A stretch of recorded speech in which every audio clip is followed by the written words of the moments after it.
जय जगन्नाथ शुभ सकाळ ओडिशा आज हूँ 25 डिसेम्बर चलतु जाना आज दिन टिकनिक खबर ता पूर्व आम वीडियो भल लगे लाइक करी आम चैनल को टिके सब्सक्राइब कर दिंतु। ओडिशा को वर्षा भय विपत्ति आईएमडी डीजी को सतर्क 26 रे आउ एक घूर्णिबलय दुई दिन व्यवधान पर पुणी राज्य को फेर वर्षा दक्षिण बंगोपसागर में थिबा लघुचाप प्रभाव में आज वर्षा चेतावनी देइछि भारतीय पाणीपाग विभाग। लघुचाप आंध्र और तमिलनाडु मुहाई यार सीधा सड़क प्रभाव ओडिशा उपर नथिले भी आज और काली राज्य में हालुकारु मध्यम धरणर वर्षा होई पारे।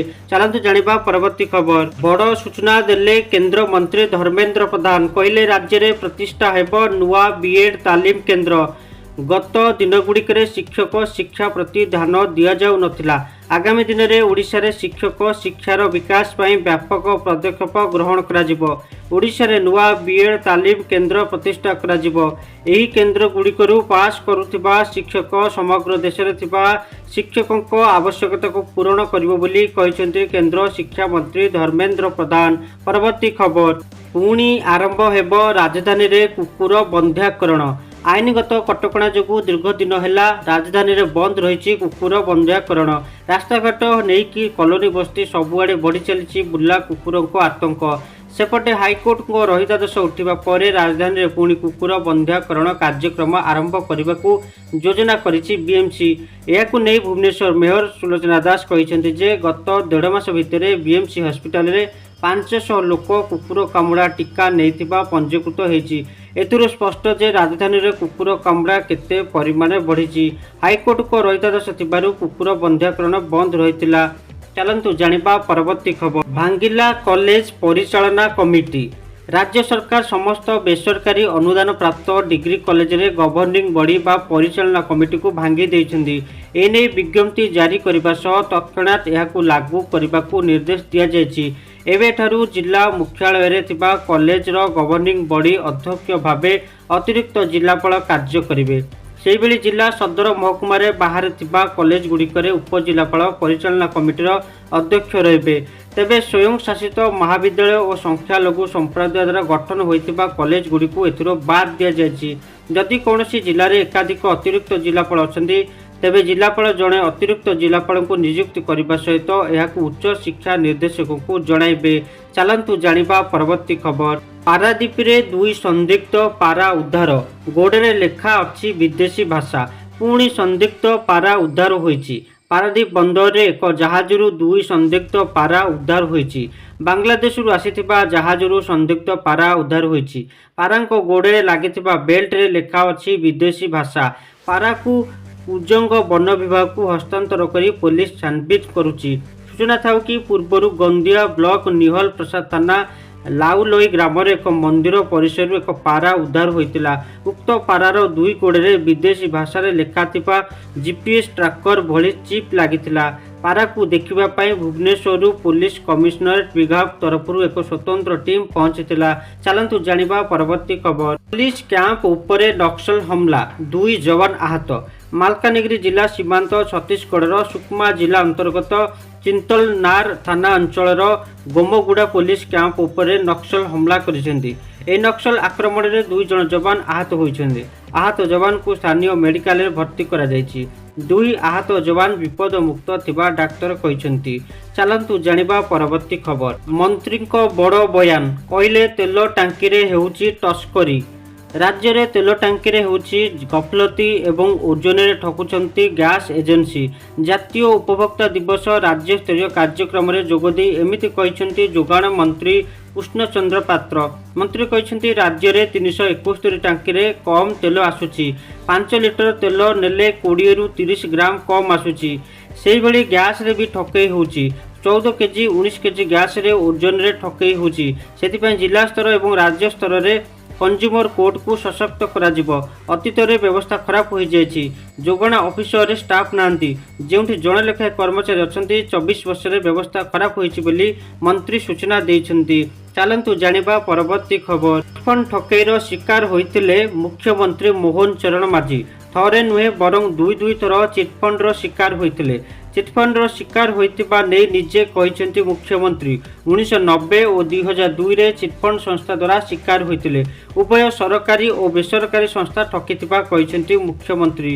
ଅନ୍ୟ ଜମାକାରୀଙ୍କ ଭଳି ମୋହନ ଟଙ୍କା ଯୋଗାଡ଼ କରି ସଂସ୍ଥାରେ ଜମା କରିଥିଲେ, କିନ୍ତୁ ଉଠାଣ ବେଳକୁ ସଂସ୍ଥା ନଥିବା ଜାଣିବାକୁ ପାଇଥିଲେ। 1986 ଆଇନର ଅପିଲ କରିଥିଲେ ମଧ୍ୟ ପଇସା ମିଳିନଥିଲା ବୋଲି ଜାତୀୟ ଉପଭୋକ୍ତା ଦିବସ କାର୍ଯ୍ୟକ୍ରମରେ କହିଛନ୍ତି ମୁଖ୍ୟମନ୍ତ୍ରୀ ମୋହନ ଚରଣ ମାଝୀ ମହୋଦୟ। ଚାଲନ୍ତୁ ଜାଣିବା ପରବର୍ତ୍ତୀ ଖବର। ବିଶ୍ୱ ପ୍ରସିଦ୍ଧ ବରଗଡ଼ ଧନୁଯାତ୍ରାର ପ୍ରସ୍ତୁତି ସମୀକ୍ଷା ବୈଠକ। ଭୁବନେଶ୍ୱର ସ୍ଥିତ ପର୍ଯ୍ୟଟନ ବିଭାଗର ସମ୍ମିଳନୀ କକ୍ଷରେ ବିଶ୍ୱ ପ୍ରସିଦ୍ଧ ବରଗଡ଼ ଧନୁଯାତ୍ରାର ଆୟୋଜନ ସମ୍ପର୍କରେ ଏକ ସମୀକ୍ଷା ବୈଠକ ଅନୁଷ୍ଠିତ ହୋଇଯାଇଥିଲା। ଏହି ବୈଠକରେ ମାନ୍ୟବର ଉପମୁଖ୍ୟମନ୍ତ୍ରୀ ଶ୍ରୀମତୀ ପ୍ରଭାତୀ ପରିଡ଼ା ଅଧ୍ୟକ୍ଷତା କରି କହିଥିଲେ ଯେ ବରଗଡ଼ ଧନୁଯାତ୍ରା ଆମର ଗର୍ବ ଓ ଗୌରବ। ବିଶ୍ୱର ସର୍ବବୃହତ୍ ମୁକ୍ତାକାଶ ରଙ୍ଗମଞ୍ଚ ଭାବେ ସ୍ୱୀକୃତିପ୍ରାପ୍ତ ବରଗଡ଼ ଧନୁଯାତ୍ରା ଭଗବାନ କୃଷ୍ଣ ଓ ତାଙ୍କ ବାଲ୍ୟଲୀଳା ତାଙ୍କ ରାକ୍ଷସ ମାମୁଁ କଂସଙ୍କ କାହାଣୀ ଉପରେ ଆଧାରିତ। ଏହି ଉତ୍ସବ ସମୟରେ ସମଗ୍ର ବରଗଡ଼ ଜିଲ୍ଲାର ମଥୁରା ରାଜ୍ୟରେ ପରିଣତ ହୋଇଥାଏ। ଏହାର ଆୟୋଜନ କେବଳ ବରଗଡ଼ ଜିଲ୍ଲା ପ୍ରଶାସନ ଦାୟିତ୍ୱ ନୁହେଁ, ଏହା ଆମ ସମସ୍ତଙ୍କ ସାମୂହିକ ଦାୟିତ୍ୱ ବୋଲି ଶ୍ରୀମତୀ ପରିଡ଼ା ମତ ପ୍ରକାଶ କରିଛନ୍ତି। ଚାଲନ୍ତୁ ଜାଣିବା ପରବର୍ତ୍ତୀ ଖବର। ସୁନିତାଙ୍କ ସ୍ୱାସ୍ଥ୍ୟ ସହିତ ନାସା ଖେଳୁଛି, ବିଶେଷଜ୍ଞ ଚିନ୍ତା ପ୍ରକଟ କଲେ। 2024 ଜୁନ୍ ଠାରୁ ମହାକାଶ ଷ୍ଟେସନରେ ନାସାର ମହାକାଶଚାରୀ ସୁନିତା ୱିଲିୟମ୍ସ ଏବଂ ବୈରୀ ୱିଲମୋର ପୁଣି ଥରେ ପୃଥିବୀକୁ ଫେରିବାରେ ଅସୁବିଧା ସମ୍ମୁଖୀନ ହୋଇଛନ୍ତି। ସେ 8 ଦିନ ପରେ ପୃଥିବୀକୁ ଫେରିବାକୁ ଯାଉଥିଲେ, କିନ୍ତୁ ତାଙ୍କ ମହାକାଶ ଯାନରେ ଯାନ୍ତ୍ରିକ ତ୍ରୁଟି ପରେ ପ୍ରତ୍ୟାବର୍ତ୍ତନକୁ ସ୍ଥଗିତ ରଖାଯାଇଥିଲା।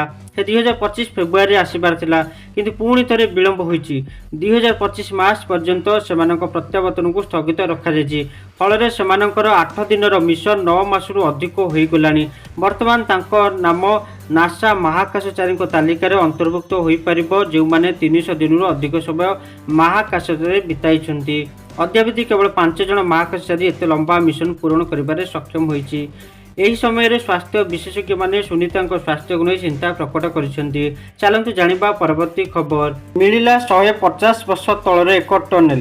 ଉତ୍ତରପ୍ରଦେଶ ସମ୍ବଲ ଜିଲ୍ଲା ଚୌଦଶୀ ସହର ଅନ୍ତର୍ଗତ ଲକ୍ଷ୍ମଣଗଞ୍ଜରେ ଚାଲିଥିବା ଜବରଦଖଲ ଉଚ୍ଛେଦ ବେଳେ 150 ବର୍ଷ ତଳର ଏକ ଟନେଲ ଓ ଏକ ପ୍ରାଚୀନ କୂଅର ଠାବ କରାଯାଇଛି। କୂଅର ଆକାର ପ୍ରାୟ 400 ବର୍ଗ ମିଟର ଏବଂ ଏହାକୁ ମଧ୍ୟକୁ ଯିବା ଲାଗି ପାହାଚ କରାଯାଇଛି। ସ୍ଥାନୀୟ ଲୋକଙ୍କ କହିବା ଅନୁଯାୟୀ ରାଜା ବିଲାଙ୍ଗୀଙ୍କର ଅଜା ଏହି କୂଅ ନିର୍ମାଣ କରିଥିଲେ। ଏହା 3 ସ୍ତର ବିଶିଷ୍ଟ। ଉପର ସ୍ତର ଇଟାରେ ତିଆରି ହୋଇଥିବା ବେଳେ ଭିତର 2 ସ୍ତର ମାର୍ବଲରେ ପ୍ରସ୍ତୁତ କରାଯାଇଛି। ସେହିଭଳି ଠାବ ହୋଇଥିବା ଟନେଲ ନିକଟସ୍ଥ ବାଙ୍କେ ବିହାରୀ ମନ୍ଦିରକୁ ସଂଯୋଗ କରୁଥିବାର ଅନୁମାନ କରାଯାଇଛି। ସ୍ଥାନୀୟ ଲୋକଙ୍କ କହିବା ଅନୁଯାୟୀ 1857 ସିପାହୀ ବିଦ୍ରୋହ ବେଳେ ଏହି ଟନେଲ ଖୋଳାଯାଇଥିଲା। ଚାଲନ୍ତୁ ଜାଣିବା ପରବର୍ତ୍ତୀ ଖବର। ଓଡ଼ିଶା ଆସିବାକୁ ପ୍ରଧାନମନ୍ତ୍ରୀଙ୍କୁ ନିମନ୍ତ୍ରଣ କଲେ ମୁଖ୍ୟମନ୍ତ୍ରୀ।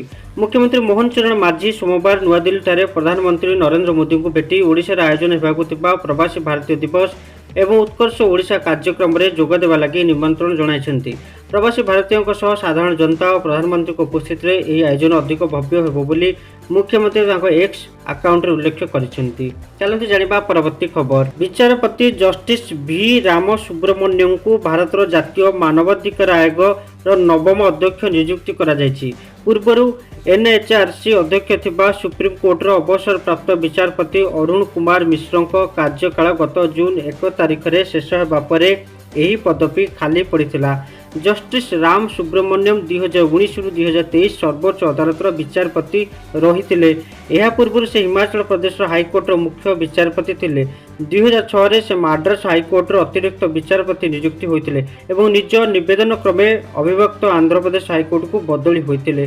ଆନ୍ଧ୍ରପ୍ରଦେଶରୁ ଅଲଗା ହୋଇ ତେଲେଙ୍ଗାନା ଗଠନ ହେବା ପରେ 2019ରେ ରାମ ସୁବ୍ରମଣ୍ୟମ ତେଲେଙ୍ଗାନା ହାଇକୋର୍ଟର ବିଚାରପତି ରହିସାରିଛନ୍ତି। ଚାଲନ୍ତୁ ଜାଣିବା ପରବର୍ତ୍ତୀ ଖବର। ଜଙ୍ଗଲରେ ଥିଲା 62 ଫୁଟ ଉଚ୍ଚ ଶହୀଦ ସ୍ତମ୍ଭ, ମାଟିରେ ମିଶାଇଲେ ଯବାନ। ମାଲକାନଗିରି ସୀମାନ୍ତ ଛତିଶଗଡ଼ର ବିଜାପୁର ଜିଲ୍ଲାରେ ରହିଥିବା ସବୁଠାରୁ ବିଶାଳ ଶହୀଦ ସ୍ତମ୍ଭ ମାଟିରେ ମିଶିଲା। ଉକ୍ତ ସ୍ତମ୍ଭକୁ ଧ୍ୱଂସ କରିଛନ୍ତି ଡିଆର୍ଜି ଯବାନ। ଡିଆର୍ଜି, ଏସ୍ଟିଏଫ୍, ସିଆର୍ପିଏଫ୍ ଓ କୋବ୍ରା ଯବାନ କୋଟପାଲି ଜଙ୍ଗଲକୁ ସର୍ଚ୍ଚ ଅପରେସନ କରିବାକୁ ଯାଇଥିଲେ। ମାତ୍ର ସେମାନେ ଜଙ୍ଗଲରେ ସବୁଠାରୁ 62 ଫୁଟ ଉଚ୍ଚର ଏକ ଶହୀଦ ସ୍ତମ୍ଭ ଦେଖି ଆଶ୍ଚର୍ଯ୍ୟ ହୋଇଯାଇଥିଲେ। ସମସ୍ତେ ଯବାନ ଏହି ଶହୀଦ ସ୍ତମ୍ଭ ଆଗରେ ଛିଡ଼ା ହୋଇ ଫଟୋ ଉଠାଇଥିଲେ। यापर ताकू से ध्वंस कर माओ नेता आरके स्मृति उद्देश्य यह शहीद स्तंभ निर्माण कर जमापड़ी। चलतु जाना परवर्ती खबर। दुर्दांत माओ नेता गिरफ 25 लाख थिला पुरस्कार राशि।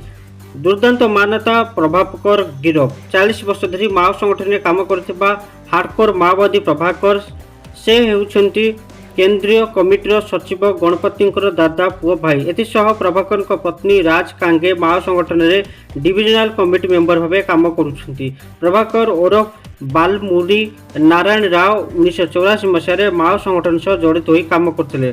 प्रभाकर नाँ सरकार 25 लाख टंकार पुरस्कार घोषणा करते। आज मालकानगिरी सीमांत छत्तीसगढ़ बीजापुर नक्सल नेता बालमुरी नारायण राव ओरफ प्रभाकर को पुलिस गिरफ्त करिछि। आज थिला दर्शक बंधु शेष खबर। आम वीडियो जदि भल लगे तो एक लाइक रे आम चैनल को दयाकरी सब्सक्राइब कर दिंतु।